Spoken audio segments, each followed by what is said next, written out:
Wal ahaditsu fi hadzal babi katsiratun. Adapun hadis-hadis dalam bab ini, jadi bab keutamaan ini, katsiratun adalah banyak sekali. Wa hiya, adapun ahadis itu ma'rufatun fi usuli kutubi ahli sunnati asyahira, di pokok-pokoknya kitab ahli sunnah asyahira yang masyhur. Wa kulluha muttafiqatun fi majmu'iha biyaqinin.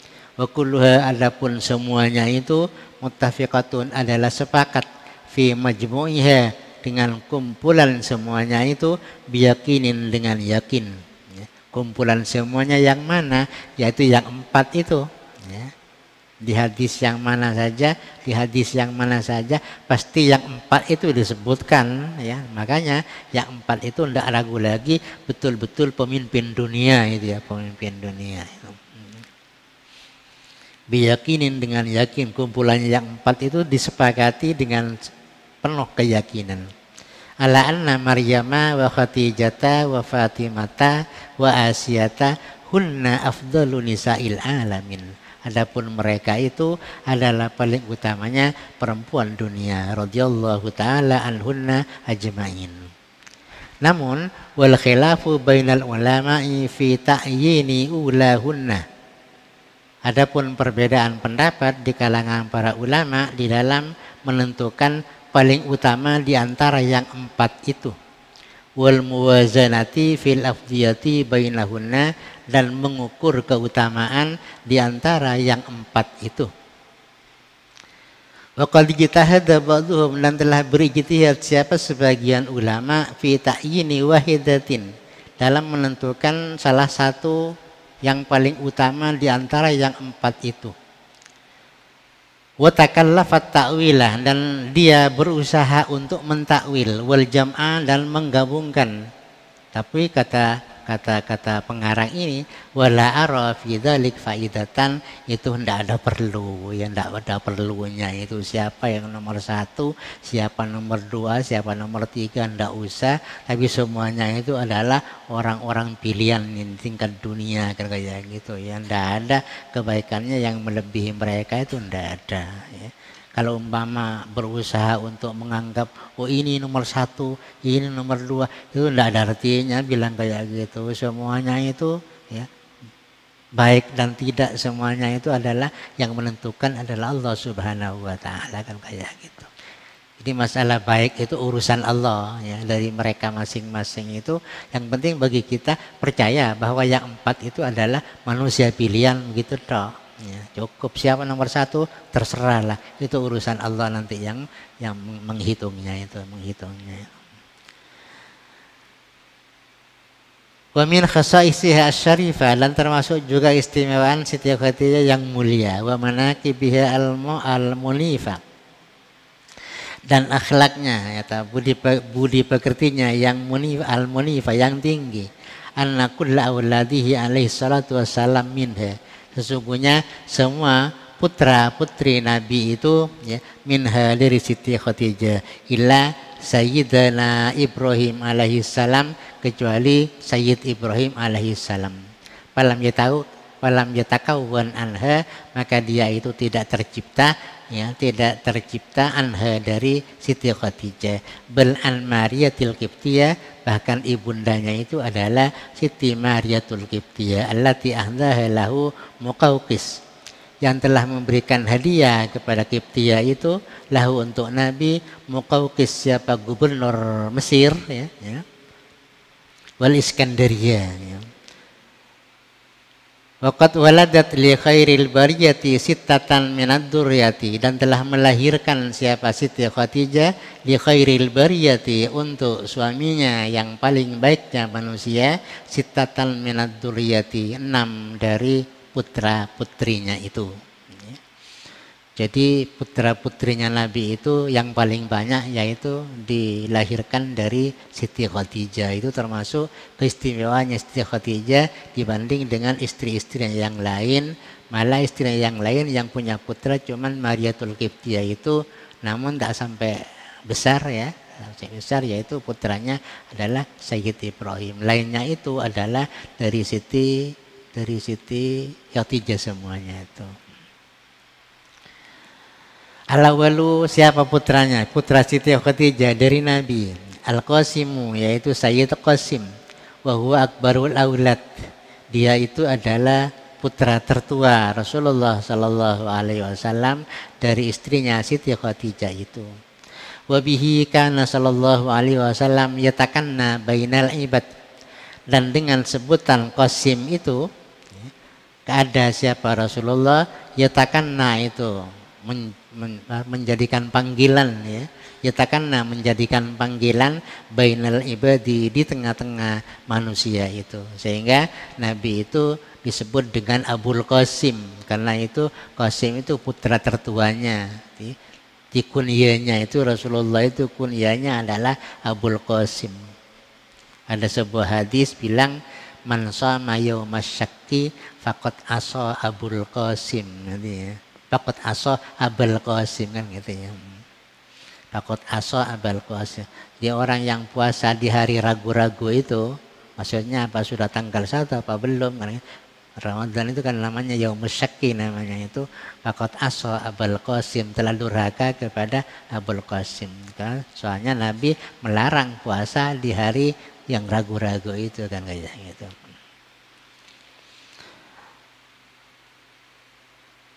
Wa huwa awwalu man mata min waladihi, dan Qasim itu termasuk pertamanya anak yang meninggal min waladi dari putra Rasulullah. Wa dufina fi ba'dil aqwali bi Makkah baladihi, dan dikuburkan di sebagian menurut sebagian pendapat di Mekah baladihi negerinya sendiri. Wasani Abdullah, yang kedua adalah Abdullah, wa yuqalu lahu at-tahiru wat-thayyibu li'annahu wulida fil Islam, karena Abdullah itu dilahirkan di masa sudah datang Islam. Wa mata saghiran bil baladil haram, dan dia meninggal masih kecil di negeri haram. Kalau Qasim itu dilahirkan sebelum Islam, sebelum Nabi diangkat jadi Nabi. Tapi Abdullah ini ya dijuluki dengan Tohir dan Toyib itu dilahirkan setelah Islam datang, sudah berarti Nabi sudah jadi Nabi. Ya. Wasalisa, adapun yang ketiga Zainab, ya akbaru banatihi, dia itu putri tertuanya Nabi. Ya. Waqad wulidat qabla bi'satihi, dan telah dilahirkan siapa? Zainab itu qabla bi'satihi, sebelum terutusnya Nabi. Wa tazawwajaha Abul As, dan menikah kepada Zainab siapa? Abul As, berarti sebelum Islam ya. Bin Rabi. Wa kana islamuha wa hijratuha qabla islami wa hijratihi, dan ada siapa Islamnya Siti Zainab, wa hijratuha, dan hijrahnya Siti Zainab qabla islamihi, sebelum Islamnya suaminya yakni Abul As bin Rabi itu, wa hijratihi, dan hijrahnya Abul As dan Abi. Makanya ya Siti Zainab itu dengan suaminya, karena suaminya tidak mau memeluk agama Islam, maka Siti Zainab itu ya pergi meninggalkan suaminya itu, ya, berkumpul dengan Nabi. Berarti dianya itu lebih mengutamakan agama ketimbang suami kan gitu. Ya. Suaminya tidak mau memeluk agama Islam, mempertahankan dengan agama jahiliyahnya. Istrinya sudah memeluk agama Islam, sudah percaya dengan Nabi Muhammad selaku Nabi kan kayak gitu. Makanya Siti Zainab ini memilih kumpul dengan ayahnya, sehingga terpisah dengan suaminya selama 6 tahun. Malah setelah Nabi hijrah di Madinah itu terjadi perang Badar, Abul As itu merupakan salah satu tawanan dari orang kafir itu ya. Mantonan Rasulullah itu menjadi tawanan ya, Akhirnya setelah itu ya, setelah jadi tawanan baru memeluk agama Islam, baru kumpul lagi dengan istrinya itu ya. 6 tahun, selama 6 tahun bisa ranjang dengan istrinya gara-gara beda agama. Wa tazawwaja Abul sudah.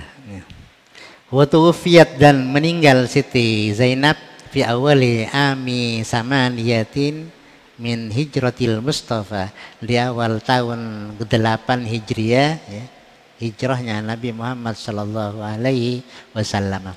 Wa dufinat, dan dikuburkan Siti Zainab fi jannatil baqi, di pekuburan Baqi, wa qabruha hunaka la yakhfa, kuburannya di sana itu tidak samar lagi, jadi dekat ya dengan kota Madinah, masjidnya.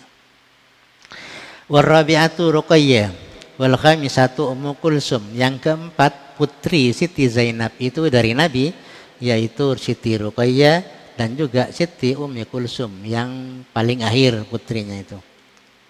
Yang sebelum akhir ya, sebelum akhir. Waqad kanata tahta waladai Abi Lahabin asy-Syaqiyyi al-Mahrumi. Dan ada Ruqayyah dan Ummi Kulsum itu ya menjadi istri dua anaknya Abu Lahab ya. Jadi suaminya itu anaknya Abu Lahab. Suaminya Ruqayyah anaknya Abu Lahab, tak disebutkan namanya apa, Utbah apa Ma'tab itu ya. Siapa namanya tidak disebutkan di sini ya. Pokoknya suaminya itu dua-duanya anaknya Abu Lahab gitu ya. Al-Mahrum ya. Asy-Syaqiyyi yang celaka ya, Al-Mahrum yang dihalangi dari kebenaran itu. Falamma nazalat tabbat yada Abi Lahabin, setelah turun ayat tabbat yada Abi Lahabin turun kepada Nabi Muhammad, ghadiba abuhuma asyaddal ghadab, maka marah bapaknya suaminya yang kedua itu ya bapaknya namanya bapaknya anak yang berdua itu. Siapa bapaknya? Ya Abu Lahab, asyaddal ghadab, ya dengan betul-betul marah itu ya. Waqala, dan berkata bapaknya itu liwaladaihi, kepada dua anaknya yang menikahi putri Nabi itu, Raksi min ra'sikuma haramun, kepalaku haram menyentuh kepalamu berdua itu ya. Katanya Abu Lahab kepada anaknya itu, Ilam tufariqo ibnatai Muhammadin, jika kalian tidak mencerai kepada dua anaknya Muhammad itu, sahibi hadal kalami, yang punya perkataan tabbat yada Abi Lahabi wa tab itu ya. Marah-marahnya Abu Lahab itu marah. Setelah turun ayat tabbat yada, marah kepada anaknya yang menikahi Nabi itu, sampai kamu haram yang nyentuh diriku ya, kalau kamu tidak mencerai anaknya Muhammad itu yang punya perkataan tabbat yada Abi Lahab ya. Haram ya, daripada diusir oleh bapaknya ya, maka anak yang berdua itu ya yaksidu bidzalika idaahu alaihi salam, bermaksud Abu Lahab bidzalika dengan perintah cerai kepada anaknya itu, idaahu kepada menyakiti Nabi alaihi salatu wassalam. Akhirnya fafaraqahuma, maka mencerai siapa dua anaknya Abu Lahab itu, huma kepada putrinya Nabi, qabla dukhuli alaihima, sebelum mengumpuli ya, sebelum mengumpuli. Enggak, berarti betul-betul suci masih itu, karena belum kumpul. Kira-kira kulakku agabin ya, biasanya nanti yang mau dipakai ya para maghrib ke suara pesa kan kayak gitu, kira-kira kayak gitu. Maka akhirnya ya tak sampai kumpul gitu ya, tak sampai kumpul, masih tetap suci lah ya, masih tetap suci itu. Walam yasilah bi fadlillah ilaihima, dan tidak nyampe kedua anak Abu Lahab itu bifadlillah, dengan keutamaan yang diberikan oleh Allah, ilaihima kepada kedua putri Rasulullah, yakni Ruqayyah dan Kulsum, tidak sampai menyentuh. Fakana dzalika karamatan ilahiyatan lahumah, tidak menyentuhnya itu karamatan, merupakan karamah ilaihima kepada karamatan ilahiyah, merupakan kemuliaan ilahi atau kekeramatan ketuhanan lahuma kepada putri Nabi Muhammad sallallahu alaihi wasallam. Jadi putri Nabi itu betul-betul dijaga dari berkumpul dengan orang yang namanya anaknya Abu Lahab itu ya. Ya, Abu Jahal ya. Abu Lahab ya, betul, Abu Lahab itu. Tetapi ada juga putrinya Abu Lahab itu yang muslimah, ada yang namanya Barra itu bagus, Islamnya itu bagus, yang bisa jadi sahabat ya.